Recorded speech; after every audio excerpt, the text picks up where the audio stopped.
Everyone, good morning. তো তোমরা সবাই কেমন আছো? আশা করছি সবাই খুব ভালো আছো। তো তোমাদেরকে সাথে নিয়ে এখন থেকে এই ব্লগটা শুরু করছি। আর এখন বাজে হচ্ছে 9টা। তো 9টা থেকে আজকের ব্লগটা শুরু করছি। তো ঘুম থেকে উঠেছি, তো অনেক আগে ঘুম থেকে উঠে এমনি বাইরের কাজ করা হয়েছে, ঘরটন ঝাড়ু দেওয়া, বাসন ধোয়া, এসব কাজ হয়েছে, কিন্তু ঘরটা গোছানো হয়নি। তো ভাবলাম এখন আমি ঘরটা ক্লিন করব, তো সেটাই তোমাদের সঙ্গে শেয়ার করব। আর তোমরা আমার এই যে রুম গোছানোর, তারপর রুম ডেকোরেশন, মানে এইসবের ভিডিও যে এত পরিমাণে পছন্দ করো, সত্যি মানে কি বলবো।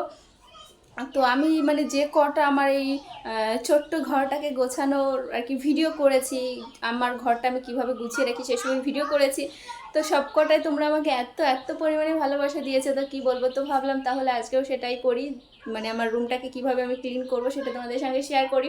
মানে রোজ সকালবেলা উঠে কিভাবে আর কি করি ঘরটা পরিষ্কার, তো সেটাই আর কি করবো।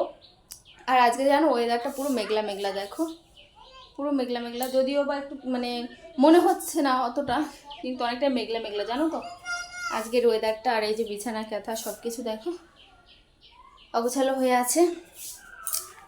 তো যাই হোক, চলো তোমরা আজকের ব্লগটা দেখতে থাকো, আশা করি তোমাদের খুব খুব ভালো লাগবে। তো চলো ভিডিওটা শুরু করা যাক। তো সবার প্রথমে বিছানাটা গুছিয়ে নিচ্ছি, আর বিছানাটা অগোছালো হয়ে থাকলে একদমই ভালো লাগে না। তো আজকে ভাবলাম বালিশের কভার, তারপর বেড কভার সব কিছু ধুয়ে দেবো, তো চেঞ্জ করে নিচ্ছি। তো বালিশের কভারগুলো খুলে নিয়েছি, এখন এই যে কোল বালিশের কভারটা খুলে নিচ্ছি। তো ভাবলাম যে আজকে আর কি চেঞ্জ করছি, 2-3 দিন হয়েই গেল চেঞ্জ করা হয় না। তো বালিশের কভারগুলো খুলে বালিশগুলো নিচে নামিয়ে নিলাম। আর এই যে অয়নের দুটো কোল বালিশের কভার, এই দুটো পরশু দিন আর কি পরিয়েছি বালিশে, তো সে কারণে ভাবলাম যে থাক আজকে আর চেঞ্জ করবো না, ওটা 2 দিন বাদে আর কি চেঞ্জ করে দেবো। যেহেতু ওর বালিশের কভারটা না বেশি ইউজই করা হয় না, ওই বিছানায় থাকেই, মানে সেরকম মানে কাজেও লাগে না, শুধু ওই বিছানার সাইডে থাকে, যখন রাত্রেবেলা ঘুমানো হয় মশারির সাইডে দিই যাতে মশাটা না ঢুকে, এই আর কি। তাছাড়া বেশি একটা কাজে লাগেও না। আর আমার এই যে তোষকের কাভারটা বানিয়ে মানে কি যে ভালো হয়েছে, তো কি বলবো। তো দুটো শাড়ি দিয়ে আর কি বানিয়েছি, তো বেশ ভালো হয়েছে জানো তো। আর এই যে শুরু হয়ে গেছে, যখনই আমি ভিডিও এডিট করতে আসি অমনি শুরু হয়ে যায় পাখির ক্যাচর ম্যাচর আওয়াজ। তো যাই হোক তোমরা একটু ইগনোর করো পাখির আওয়াজটা, তারপরে পাখির আওয়াজ, তারপরে গাড়ি যায় রাস্তা দিয়ে, তো তার আওয়াজ, তো তোমরা একটু ইগনোর করো। তো আজকে ইচ্ছা হলো যে হোয়াইট কালারের বেড কভারটা পাতবো, অনেকদিন ধরে হোয়াইট কালারটা পাতা হয় না। আর আমার জানো তো হোয়াইট কালারটা বেশ পছন্দের, তো আমার বেশ ভালো লাগে বিছানায় এরকম হোয়াইট কালারের বিছানা চাদর পাতা থাকবে, বালিশের কভারগুলো হোয়াইট কালারের থাকবে, বেশ ভালো লাগে। তো ভাবছি যে আর একটা কিনবার, এটা তো মানে কিনিনি, এটা হচ্ছে আমাদের দোকানে যখন এগুলো বিক্রি করতো তখনকারই আর কি এটা। এখন তো কিনেই নিতে হবে, কারণ আমার সব শেষ হয়ে গেছে, মানে আমাদের দোকানে যেসব ছিল। আর এখন তো বেডশিট বালিশের কভার এইসবের ব্যবসা করে না, আগে করতো, তো তখনকারই ছিল।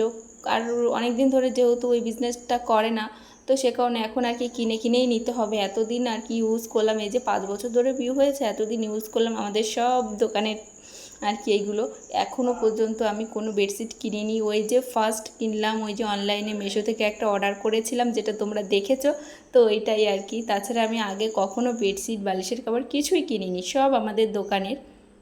আর এই হোয়াইট কালারের বেডশিট যেটা পেতেছি, তো ওইটার না বালিশের কভার দুটো নষ্ট হয়ে গেছে। কোল বালিশের কভারটা আছে, কোল বালিশের কভারটা পরাবো, কিন্তু মাথার বালিশের কভারটা না নষ্ট হয়ে গেছে, সে কারণের জন্য অরেঞ্জ কালারের বালিশের কভারগুলো পরিয়ে নিলাম। আর 3টে বালিশের কভার একই কালারের হয়েছে, বেশ ভালোই হয়েছে বলো। আমাদের 3জনের 3টে বালিশের কভার একই রকম হয়েছে, শুধু ওই ছোটো ছোটো কোল বালিশের কালার দুটো আলাদা হয়ে গেছে। আর এই যে বড় কোল বালিশের কভারটাও আর কি পরিয়ে নিলাম, তো ওই কভারটা ভালোই আছে, কিন্তু ওই যে মাথার বালিশের কভার দুটো নষ্ট হয়ে গেছে। কারণ কি বলো তো, ওইগুলো যেহেতু মাথায় দেওয়া হতো, তো সাদা জিনিস, তো সে কারণে তাড়াতাড়ি আর কি নষ্ট হয়ে গেছে বালিশের কভার দুটো। ওইগুলো কবে আমি ঘরটর মুছে আর কি ফেলেও দিয়েছি, তো এই করেছি। আর আমি এই করি জানো তো, যখন বালিশের কভারটা নষ্ট হয়ে যায়, পুরনো হয়ে যায়, সেই সব দিয়ে আমি মোছামুছির কাজগুলো করি, বেশ ভালো হয় বালিশের কভারে।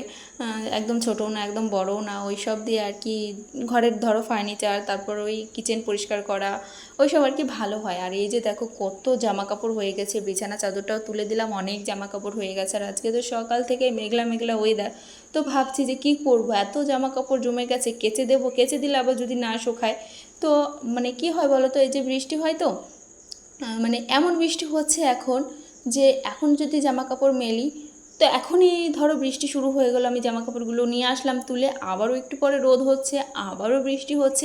তো এটাই হয়েছে প্রবলেম। তো এই টাইমে যদি জামা কাপড় মেলি না, অনেকটা কষ্ট হয়ে যায় জানো তো। এই বারবার মেলা, তারপর গোছানো, এই করতে করতেই যেন আবার জামা কাপড়, সেই ধোয়া জামা কাপড় নোংরা হয়ে যায়।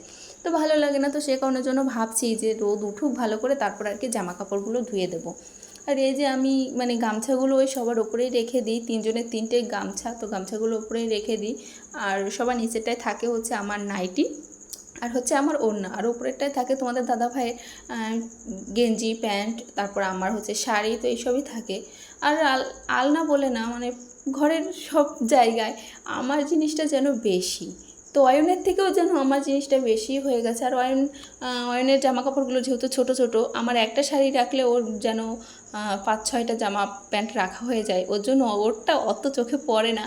কিন্তু মনে হয় যে আমার জামা কাপড়ই বেশি। আর তোমাদের দাদাভাই তো নিজের জন্য কখনো কিছু কেনে না। এই যে পুজো আসে, এত অকেশন যায়, কখনো নিজের জন্য কোনো জিনিস কেনে না। ও সবসময়ের জন্য ভাবে ওর ছেলে কি পরবে, ওর বউ কি পরবে, মানে সেই সব নিয়ে ব্যস্ত থাকে। নিজের জন্য একটা জিনিসও কেনা হয় না।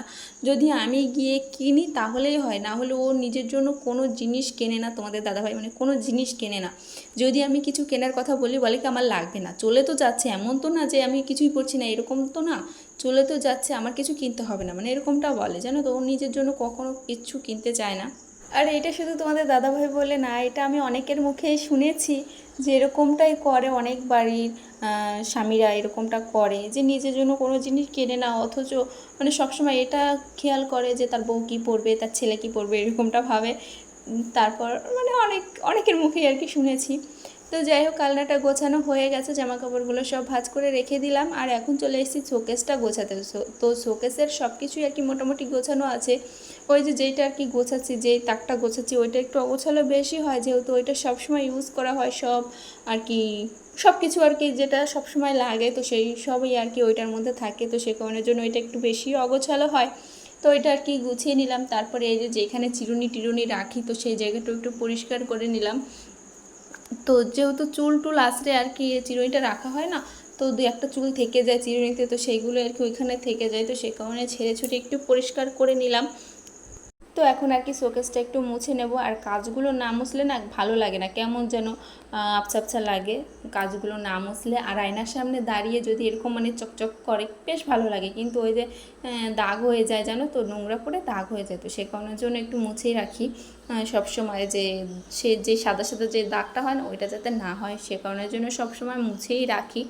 আর অয়ন কি করেছে, অয়ন শুভ দুই ভাই মিলেই করেছে, মানে আমার ওই শোকেসের নিচে, তারপর ঠাকুরের সিংহাসনে রং পেন্সিল দিয়ে দাগিয়েছে। তো সেটা আর কি মুছেছে, কিন্তু পুরোপুরিভাবে মোছেনি। তো মানে মুছতে মুছতে আর কি পরিষ্কার হয়েই যাবে। তো সার্ফের জল দিয়ে যদি মুছতাম তাহলে উঠে যেত, কিন্তু সার্ফের জল দিয়ে মোছা হয়নি, এমনি ন্যাকড়াতে মুছেছি। তো সে কারণের জন্য পুরোপুরি ওঠেনি, তবে মুছতে মুছতে আর কি উঠে যাবে। তারপর ওই যে অয়নের জামা কাপড় রাখি যে ড্রয়ারটায়, ওই ড্রয়ারের ওপরটা পরিষ্কার করে নিলাম। তারপর এখন এই যে টিভির ওপরটা পরিষ্কার করে নিচ্ছি, সব টেডিগুলো নামিয়ে নিয়েছি। তারপর টিভিটা একটু পরিষ্কার করে নিচ্ছি। আর আমাদের বাড়িতে তো টিভিটা দেখাই হয় না। তো তোমাদের দাদাভাই শুধু বাড়িতে এসে রাত্রেবেলা, রাত 9টা 9:30 এরকম সময় বাড়িতে এসে শুধু ওই যে খেলা যখন হয়, আইপিএল খেলা, তারপর বিশ্বকাপ খেলা, মানে এইসব, যাই হোক আমি খেলা টেলা অত বুঝি না, ওইসব যখন হয় তখন একটু দেখে, তারপর এমনি একটু খবর টবর দেখে, এইসবই আর কি। তাছাড়া টিভিটা না দেখাই হয় না। তো আমার শাশুড়ি মা আগে দেখতো, কিন্তু এখন না সময় পায় না, কেন কি একটা কাজ করে যেহেতু, তো সে কারণের জন্য সময় পায় না টিভিটা দেখার। তো টিভিটা ওইভাবেই থাকে। আর আমি তো তোমাদের দাদাভাইকে সবসময়ের জন্য বলি যে ফালতু ফালতু টিভিটা লাগিয়েছো, চলে না, কিছু না। আবার মাঝে মধ্যে এটাও ভাবি জানো তো, যে টিভিটা থাকে, যদি কেউ আসে বাড়িতে বেড়াতে, তাহলে ওই টিভিটা একটু চালিয়ে দেওয়া যায়, একটু বসে টিভি দেখে, তারপর ঘরে থাকলেও দেখতে বেশ ভালো লাগে, তাই না? তো এদিকে আবার ভালো লাগে যে সবার ঘরেই থাকে, আমার ঘরেও একটা আছে, মানে এটা একটা ভালো লাগা। তো এই আর কি। তো যাই হোক, ঘরটা গুছিয়ে তারপর এখন এই যে ঘরটা ঝাড়ু দিয়ে নিচ্ছি, যদিও বা সকালে একবার বাসি ঘর ঝাড়ু দেওয়া হয়েছে। তো ভাবলাম যে ঘরটা যখন একটু পরিষ্কার করলাম, তাহলে ঘরটা আরেকবার একটু ঝাড়ু দিয়ে নিই। তো সেটাই করছি। আর ঘর এমনিতেও আমার দিনে প্রায় 2-3 বার ঝাড় দিতেই হয় এমনিতেই, কেন কি ওই যে অয়ন নোংরা টোংরা ফেলে, তারপরে এই যে খাবার টাবার এটা ওটা খেয়ে ঠেয়ে ফেলে ঘরের মধ্যে। তো সে কারণের জন্য মাঝে মধ্যে আমার 2-3 বার করে ঘরটা ঝাড়ু দিতে হয়। তো এই আর কি। তো এই ঘরটা ঝাড়ু দিয়ে তারপর আমার শ্বশুরমশাইয়ের ঘরটা ঝাড়ু দেবো, বারান্দাটা ঝাড়ু দেবো, সিঁড়িটা ঝাড়ু দেবো, এই করবো এখন। তো গাইজ এখন আছি আমি রান্নাঘরে, আর অয়ন ঘরে আছে, ঘরে ফ্যান চলছে, আমি ফ্যানটা অফ করছি আর বারবার চালিয়ে দিচ্ছে। তো সে কারণের জন্য ভাবলাম যে রান্নাঘরে যাই, আর ঘরটা গোছানো হয়ে গেছে, তো এখন রান্না বান্না সব কিছু করবো। তো সে কারণের জন্য ভাবলাম যে ব্লগটা তাহলে এখন এন্ড করে দিই, সরি ব্লগ না, তো যাই হোক ব্লগ বলবো না, ভিডিও বলবো যাই না, তো যাই হোক মানে ভিডিওটা এখনই ভাবছি যে এন্ড করে দেবো। আর অয়ন ঘরে আছে, আর সংসার সামলে, রান্নাবান্না সামলে, ছেলে সামলে, ভিডিও করা, সেটা আবার এডিট করা, মানে অনেকটাই চাপের হয়ে যায়। তো তোমরা বুঝতেই পারো যে একটা ভিডিও করতে গেলে কতটা টাইম লাগে। ভিডিও করাটা যেমন তেমন, কিন্তু ওই যে এডিট করা, তারপর নেটেরও প্রবলেম থাকে, পোস্ট করতে গেলেও অনেকটা প্রবলেম হয়। আমাদের বাড়িতে যেহেতু ওয়াইফাই নেই, তো আগে যে ওয়াইফাইটা ছিল ওইটা তো বলেইছি আর একদিন, যে ওয়াইফাই রিচার্জ শেষ হওয়ার 2 মাস টাইম দেয়। 2 মাস যদি রিচার্জ না করা হয় তাহলে ওয়াইফাই নাকি খুলে নিয়ে যায়, কোম্পানির লোক এসে খুলে নিয়ে গেছে। তো এটা আমরা আগে মানে জানা ছিল না আমাদের, যে রিচার্জটা কন্টিনিউ চালিয়ে যেতে হয় ওয়াইফাইয়ে। তো সেটা জানলে আমরা রিচার্জটা কন্টিনিউ চালিয়ে যেতাম, আমরা জানি না। তো সে কারণের জন্য মানে 2 মাস বন্ধ ছিল, যেহেতু ফোনটা নষ্ট হয়ে গেল, ফোন ছিল না, সে কারণে রিচার্জটাও করা হয়নি।